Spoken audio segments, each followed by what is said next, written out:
Mythological elements ഉള്ള ഒരു thriller series OTT വന്നിട്ടുണ്ട്. സോ അറിയാലോ ഇപ്പൊ മിത്തോളജിക്കൽ എലമെന്റ്സിന്റെ ഒരു ചാകരയാണെന്ന്. എസ്പെഷ്യലി കാന്താര റിലീസ് ആയതിനു ശേഷം മുമ്പ് 100 വെച്ചാൽ ഇനി 10,000 എണ്ണം കാണാം. അതിന് ഏറ്റവും വലിയൊരു എക്സാമ്പിൾ മലയാളത്തിൽ നിന്ന് ഒരു പടം ഇറങ്ങിയിട്ടുണ്ടായിരുന്നു, ഇപ്പൊ തിയേറ്ററിൽ ഓടിക്കൊണ്ടിരിക്കുന്നുണ്ട്. കൊൽക്കത്ത നൈറ്റ് റൈഡേഴ്സോ പഞ്ചാബ് കിങ്സ് 11 അങ്ങനെ എന്തോ ആണ് പേര്. സോ നമ്മുടെ സീരീസിൽ പറയുന്നത് എങ്ങനെയാന്ന് വെച്ചാൽ മാരി ഗല്ലു എന്നാണ് സീരീസിന്റെ പേര്. അതായത് മാരി അമ്മയുടെ സ്റ്റാച്യു സ്റ്റോൺ അങ്ങനെ എന്തോണ് അർത്ഥം. കടംബാസിന്റെ കഥയാണ് പറയുന്നത്. കടംബാസിന് ഒരു ഫോർട്ട് ഉണ്ടായിരുന്നു, കാട്ടിന്റെ ഉള്ളിലാണ് ആ ഫോർട്ട്. ആ ഫോർട്ടിൽ കുറെ നിധി ഉണ്ട്. ആ നിധി ആർക്ക് വേണമെങ്കിലും പോയി കുഴിച്ചെടുക്കാൻ പറ്റും. പക്ഷെ എടുത്തു കഴിഞ്ഞാൽ നമ്മുടെ ചുരുളി സിനിമയിലെ പോലെ ലൂപ്പിൽ പെട്ട അവസ്ഥയാണ്.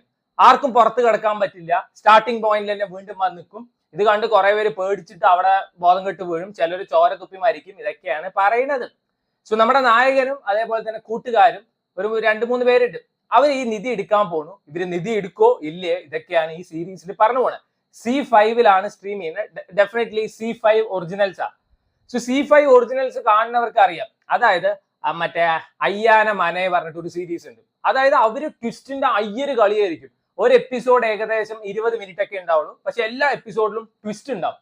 പിന്നെ എന്താണ് അന്തർ മായ പറഞ്ഞിട്ടൊരു സീരീസ് ഉണ്ടായിരുന്നു. അതിൽ തന്നെ ഇതേപോലെ തന്നെയാണ്. അതിന്റെ ടുവേർഡ്സ് എൻഡൊക്കെ ആകുമ്പോ കിള്ളി പറത്തുന്ന സാധനമായിരുന്നു.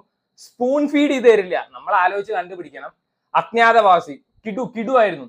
പക്ഷെ ഇതിൽ എങ്ങനെയാണ് വെച്ചാൽ ട്വിസ്റ്റും പരിപാടിയൊന്നും ഇല്ല. 7 എപ്പിസോഡിന്റെ സീരീസ് ആണ്. ഒരു എപ്പിസോഡിൽ ഏകദേശം 20 മിനിറ്റ് ഒക്കെ ഉള്ളൂ. രണ്ടാമത്തെ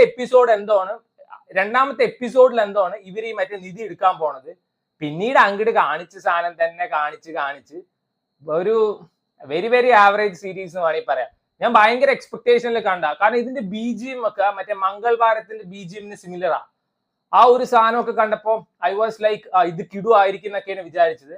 കാന്താരയത്തെ പോലെ കുറെ സീൻസ് ഉണ്ട്, കിടന്ന് അലറലും നിലവിളിക്കുന്നതും അവരുടെ കൾച്ചറാണ് അങ്ങനെ എന്തൊക്കെയോ പറയുന്നുണ്ട്. പക്ഷെ ഒരു ഗുമ്മില്ല, എവിടെ ഒരു ത്രില്ലിംഗ് എക്സ്പീരിയൻസ് മിസ്സായ പോലെയാണ് പേഴ്സണലി എനിക്ക് തോന്നിയത്. ബാക്കിയുള്ള സീരീസ് ഒക്കെ കാണുമ്പോൾ കിട്ടുന്ന ഒരു ഫീലിംഗ് ഇതിൽ കിട്ടിയില്ല. ഇതിൽ അവസാനം 7ാമത്തെ എപ്പിസോഡിൽ എന്താണ് ട്വിസ്റ്റ് ഉള്ളത്, അത് എനിക്ക് ആദ്യം തന്നെ തോന്നി ഇവൻ തന്നെ ആയിരിക്കും ഇതിൽ ഇങ്ങനെയെന്നൊക്കെ. പക്ഷെ ടെയിൽ എൻഡിൽ ഒരു ട്വിസ്റ്റ് വരുന്നുണ്ട്. That was nice. Very very average എന്ന് പറയാനുള്ളൂ. കാരണം ഇതിൽ നല്ല സീരീസ് എത്ര ഇറങ്ങിയിട്ടുണ്ട്. ഇതിൽ വിഷ്വൽസ് ഒക്കെ കിടുവായിരുന്നു. ആ കാടിന്റെ ഭംഗിയും ആ ഗ്രാമത്തിന്റെ ഭംഗിയൊക്കെ കിടുവായിട്ട് എടുത്ത് കാണിക്കുന്നുണ്ട്. നമ്മുടെ അജ്ഞാതവാസി ആ ഒരു സിനിമ കണ്ടവർക്ക് അറിയാൻ പറ്റും. അതില് ഒരു ആക്ടർ ഉണ്ട്, ഒരു വയസ്സായിട്ടുള്ള ഒരാൾ. അങ്ങേര് ഇതിലുണ്ട്. അങ്ങേര് കിടു പെർഫോമൻസ് ആയിരുന്നു. അതേപോലെ തന്നെ ഇതിൽ അഭിനയിച്ച നായകനും എല്ലാവരും അടിപൊളി പെർഫോമൻസ് തന്നെ ആയിരുന്നു.